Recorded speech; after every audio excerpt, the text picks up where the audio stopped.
印度掙錢，印度花，一分別想帶回家。你以為這話是這麼說的嗎？錯，跟着我念啊，是地球掙錢，印度花，一分別想帶回家。不信你問庫克去。很多人說呀，印度未來一定超中國。我只能說呀，你得祈祷印度三哥永遠能讓你吹牛逼不上稅。等三哥的吹牛逼稅出来，你要不要管好自己的嘴？說話 ，Look in my eyes。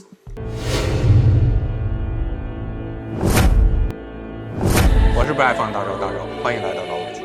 如果你最近刷到一條新聞，馬斯克放棄印度建廠計劃，你千萬別覺得這只是一個普通商業新聞，這背後藏着是一個足以改變全球產業格局的大問題。為什麼一個擁有14億人口的國家，最後卻把全球資本嚇得連夜提桶跑路？同志們，本期節目咱們不聊情緒，咱們聊點真正扎心的。因為很多人直到今天還活在一個巨大的幻覺裡。人口多等於市場大，人便宜等於世界工厂，只要人夠多，經濟遲早起飛。但現實往往是，人口可以是紅利，也可以是黑洞，而印度可能就是21世紀最大的人口幻觉。今天咱們就扒開這層濾鏡，看看為什麼連馬斯克這種全球最能賭的人，最後都選擇了跑路。事情得從幾年前說起。2021年，馬斯克高調表示，特斯拉未來一定会进入印度。當時全世界媒體都高潮，因為在很多西方資本眼裡中國老了，印度年輕，下一個世界工廠一定是印度。那幾年全世界都在吹印度即將複製中國奇蹟。結果現在呢，馬斯克進去轉了一圈，回來以後PPT 都給撕了。為什麼呢？因為他突然發現印度不是下一個中國，而是新手村進入了地獄模式。你以為你是去印度建廠，是開公司去了，實際上你是在玩荒野求生去了。先說最離譜的，特斯拉準備建廠的時候，發現他們工廠那塊地沒路。對呀，你沒聽錯，沒路。意思就是從主幹道到工廠那段路都得你自己修。你以為你是企業家，實際上你是印度城鄉建設局編外人員。更抽象的是，路修完了還得自己維護。這就好比什麼？你去商場租個店鋪，結果人商場告訴你，廁所你得自己蓋，好家伙！然後馬斯克又發現電不穩定，於是很多企業怎麼辦？自己帶發電機？兄弟們，2026年了，全世界都在聊 AI， 聊新建，在聊量子計算，結果有些地方的外企還在研究柴油機怎麼啟動。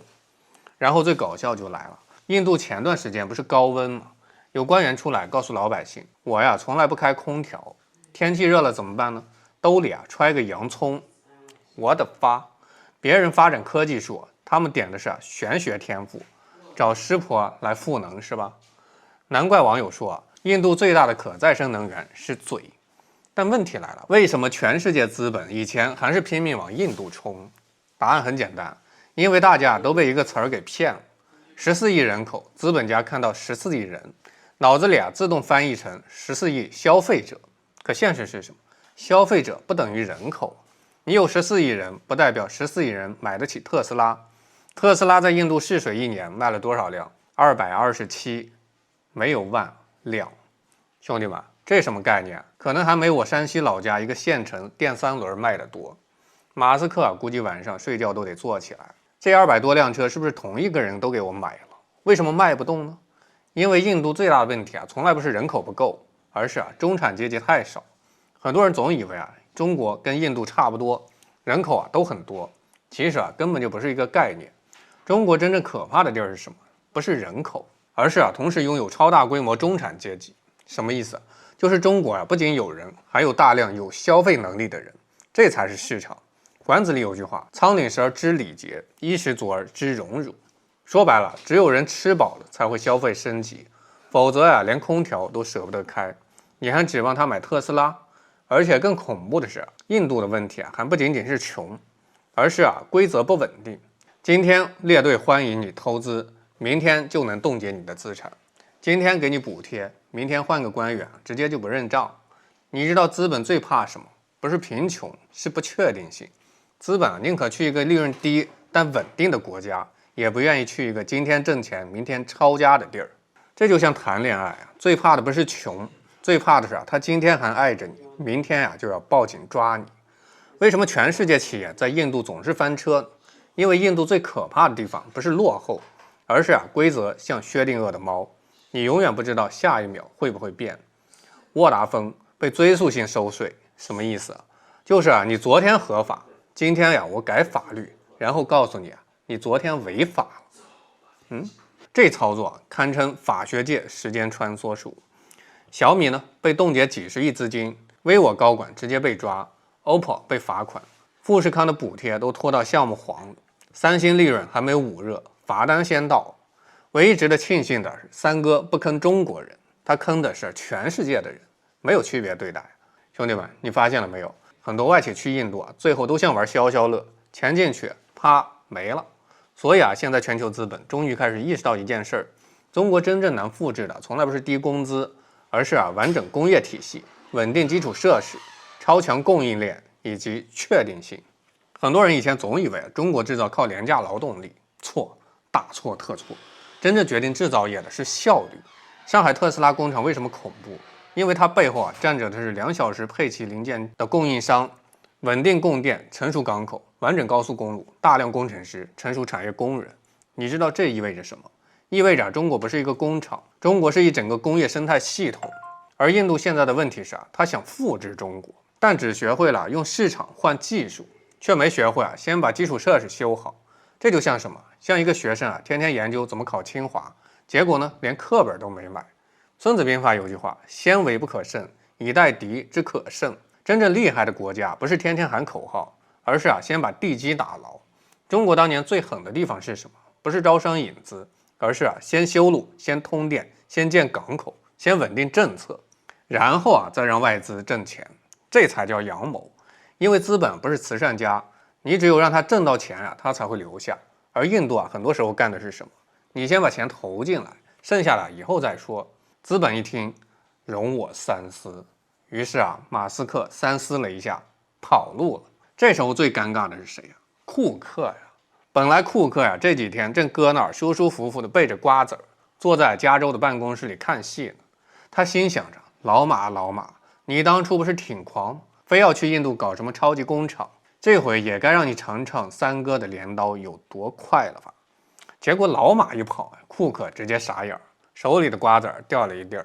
因為蘋果這些年在印度那真是把國際資本求生記給體驗全了。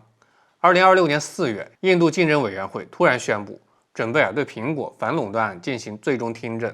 一旦敗訴蘋果可能面臨最高380億美金的罰款。同志們，380億美金是個什麼概念？折合人民幣2600多億。這已經不是罰款了，這是準備把庫克當成財神爺供起來薅，把這把韭菜連根拔起來。最離譜的是印度為了罰蘋果，甚至修改了競爭法規則。以前全球反壟斷罰款一般按企業在本國營收計算，結果印度直接來了個神之一手，我們按你們全球營業額算。好家伙，你在印度賣手機，印度開始惦記你全世界的錢包。這已經不是反壟斷了，這是全球化打劫。以前大家調侃三哥印度掙錢印度花，一分別想帶回家。現在證明你們都錯了。跟着我念，是地球掙錢印度花，一分別想帶回家，開啟了印度瘋狂收割的新紀元。但真正有意思的地方來了，很多人覺得馬斯克慫，其實恰恰相反，馬斯克這次可能正是全球最清醒的人。為什麼？因為他發現印度現在最大的問題不是經濟，不是技術，甚至不是貧窮，而是整個社會結構的問題，種姓制度、教育斷層、官僚體系、地方保護、基建缺失。這些東西不是1年2年能解決的，而且很多問題甚至是互相鎖死的。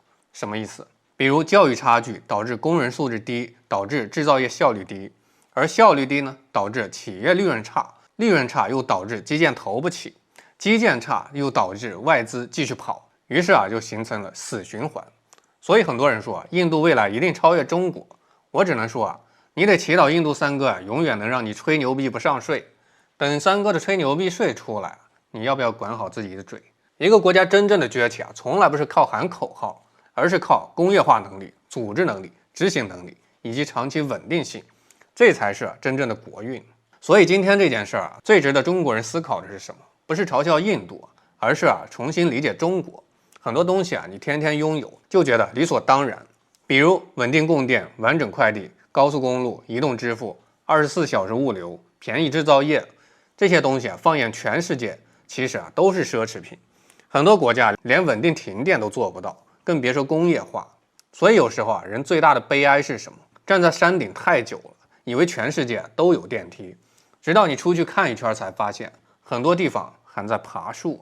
最後我突然想起一句話：世界上有2種東西不能直視，一是太陽，2是人心。以前很多資本家看印度就像初戀，人口多、年輕、勞動力便宜，怎麼看怎麼像天選之地。結果真進去以後才發現，這不是戀愛，這是消失的他。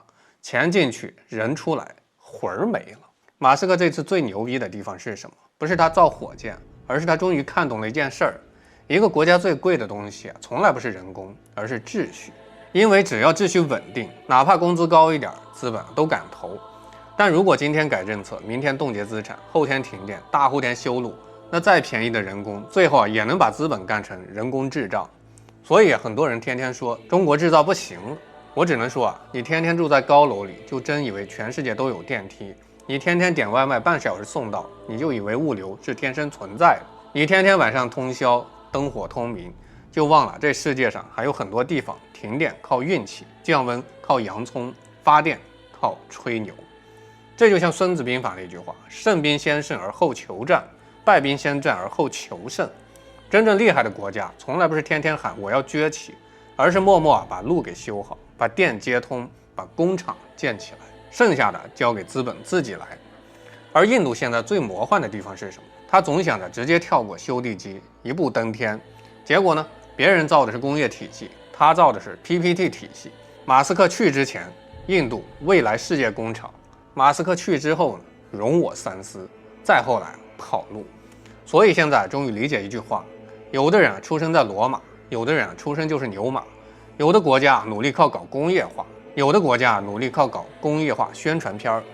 最後送兄弟们一句話：市场大不代表能挣錢，人口多不代表能消費，喊口號不代表能崛起。真正決定國運的永遠是工業能力、組織能力、基礎設施、執行能力以及確定性。兵無常勢，水無常形，但資本有一個永遠不會變的規律，哪裡能穩定掙錢，他就去哪。行了，同志們，情況就是這麼個情況，具體什麼情況還得看情況。